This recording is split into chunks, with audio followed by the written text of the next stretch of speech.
Welcome to Friday Classic Hymns. Today's episode is a special birthday gift for Jennifer Patterson of South Carolina, USA. Her husband Michael told me that this is one of her favorite songs and asked me if I could do this for her birthday today. So happy birthday, Jennifer. God's richest blessings on you today. And what a special song to have as one of your favorites. Michael said that you meditate on this hymn to gather courage and strength for the difficult ministry that you do.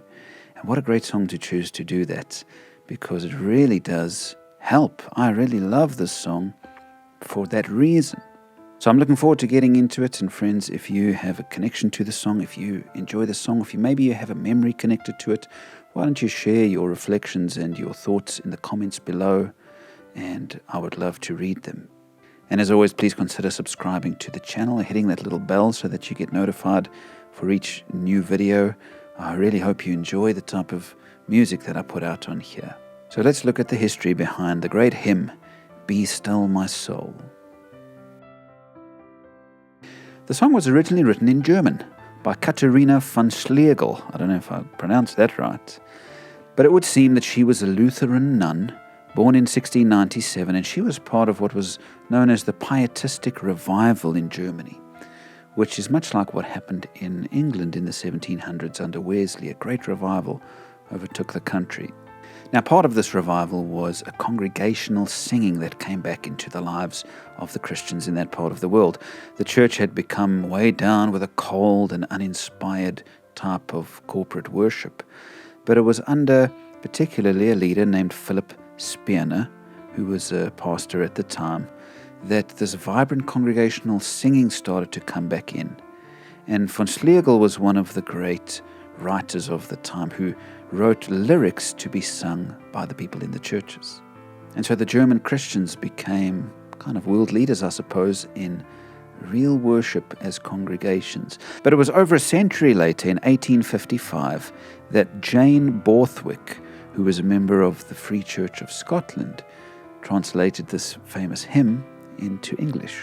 Borthwick was born in 1813, and she was one of the outstanding translators of German hymns.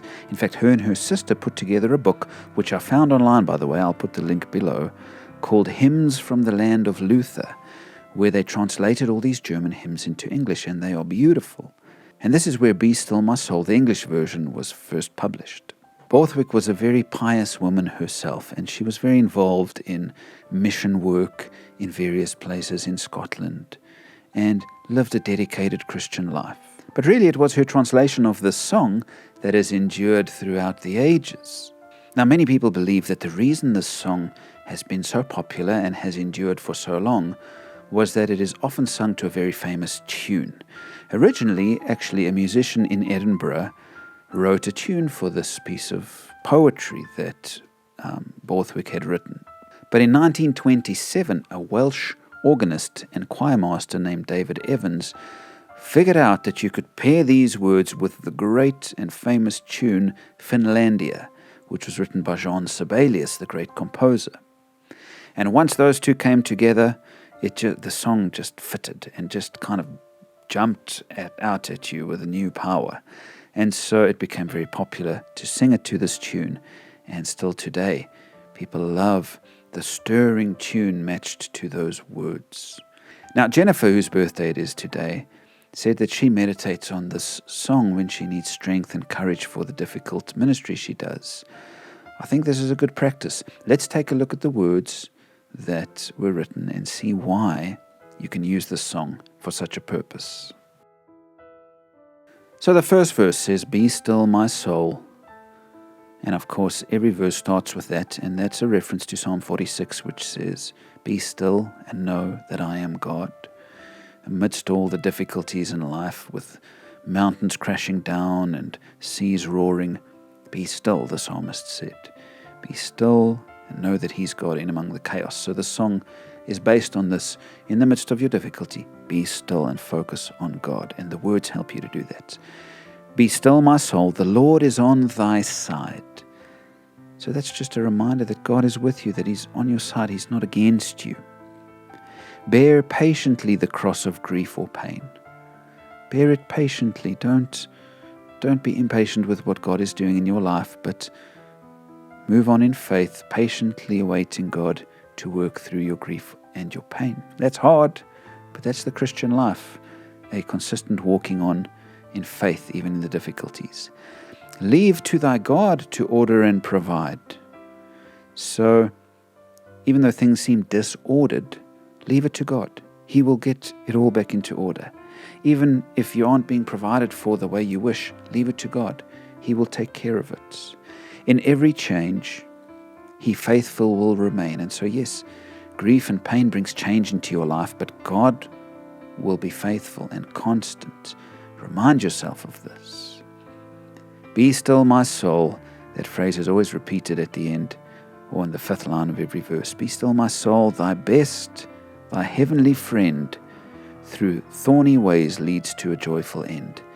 And so God is your best friend, your heavenly friend. And though the way ahead is through some thorn bushes and so is going to be uncomfortable, they are leading to a joyful end. I mean, just that one verse is deep enough for you to hold on to through your difficult times, isn't it? But it goes on, and there are 5 verses, by the way. We normally only sing 3 or 4, but Borthwick's translation had 5. Let's look at verse 2. Be still, my soul, thy God doth undertake to guide the future as He has the past. So be still, because God is guiding the future. He guided the past. You can trust that He is undertaking to make the future good. Thy hope, thy confidence, let nothing shake. And so even though you're going through difficulties, don't let this shake your confidence. Be confident in what God is doing. All now mysterious shall be bright at last. And so the things you don't understand because they're mysterious to your thinking will be obvious to you at some point. God will show you at some point why you had to go through this. It'll be bright and clear, even though it's now mysterious. Be still, my soul, the waves and winds still know His voice, who ruled them while He dwelt below. Do you remember when Jesus calmed the storm?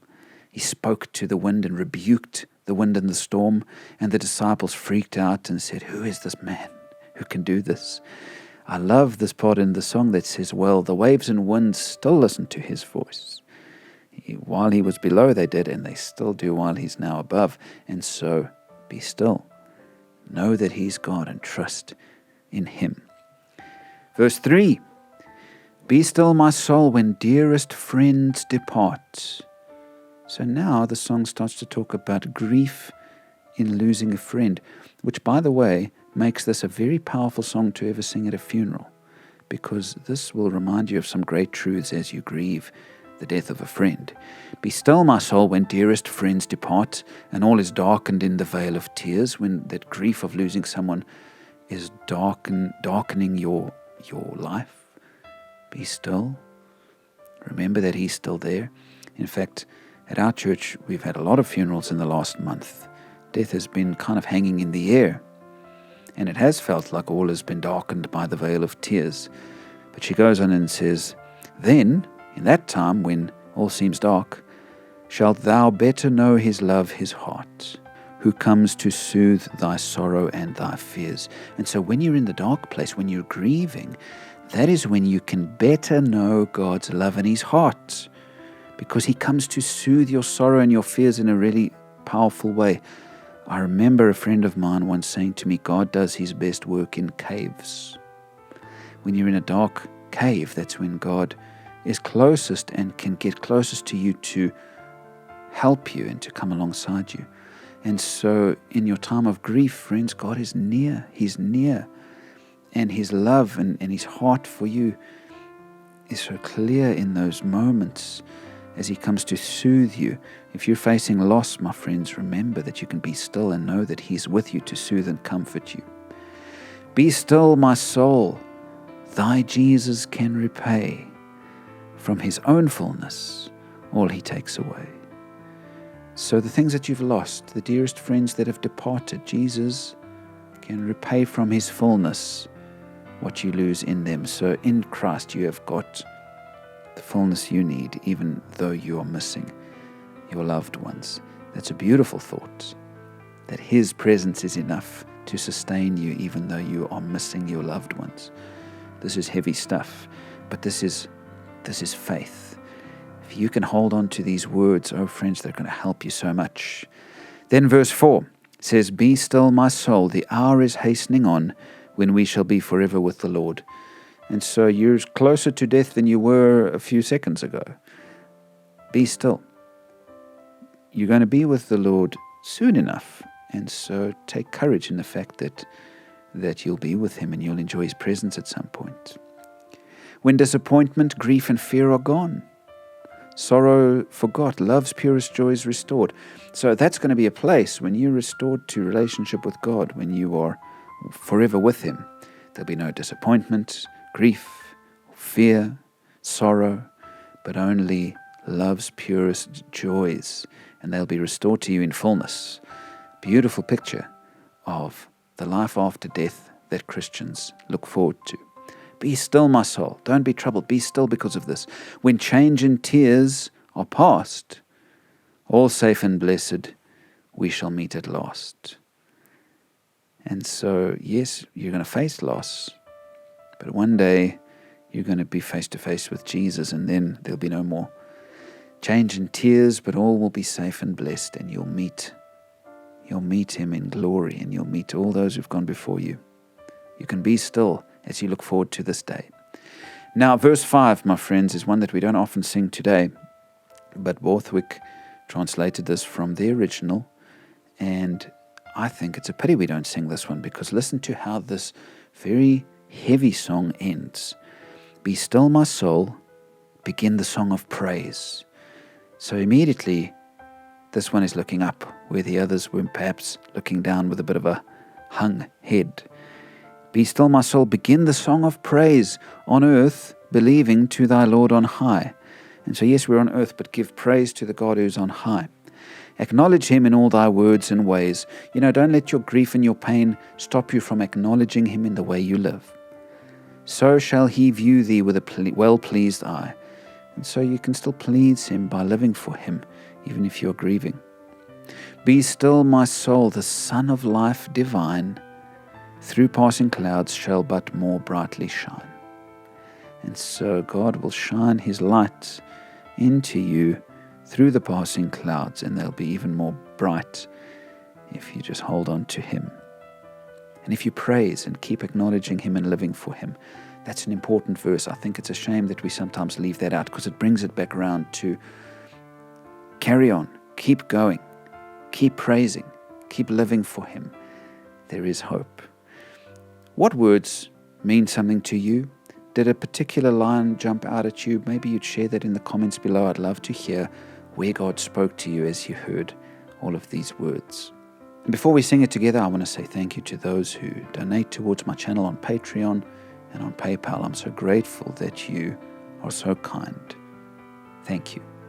Let's sing the song together, my friends, and whatever you're going through, I hope that these words are going to draw you nearer to God, give you courage, give you help to overcome in his name.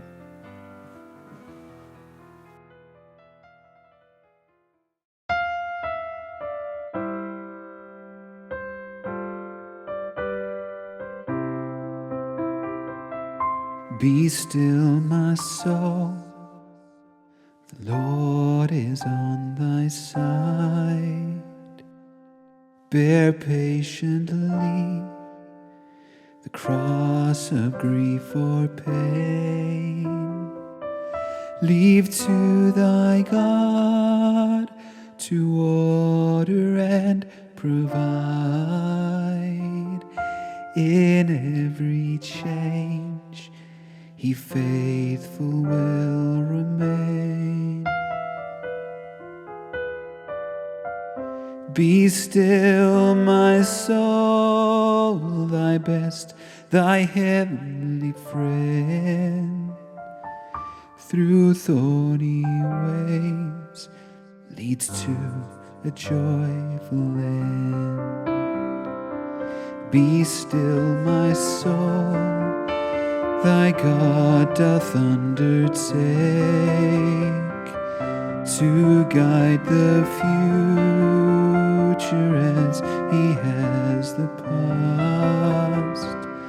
Thy hope, thy confidence, let nothing shake. all now mysterious, shall be bright at last. Be still, my soul, the waves and winds still know His voice who ruled them while He dwelt below. Be still, my soul, when dearest friends depart, and all is darkened in the veil of tears. Then shalt thou better know His love, His heart, who comes to soothe thy sorrow and thy fears. Be still, my soul, thy Jesus can repay from His own fullness all He takes away. Be still, my soul, the hour is hastening on, when we shall be forever with the Lord. When disappointment, grief, and fear are gone, sorrow forgot, love's purest joys restored.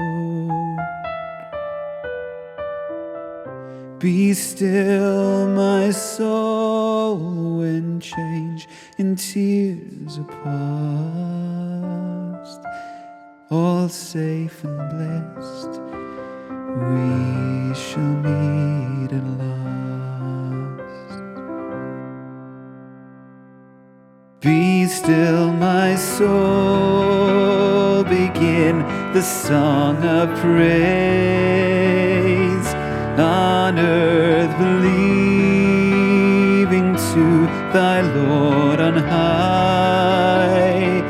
Acknowledge Him in all thy works and ways, so shall He view thee with a well-pleased eye.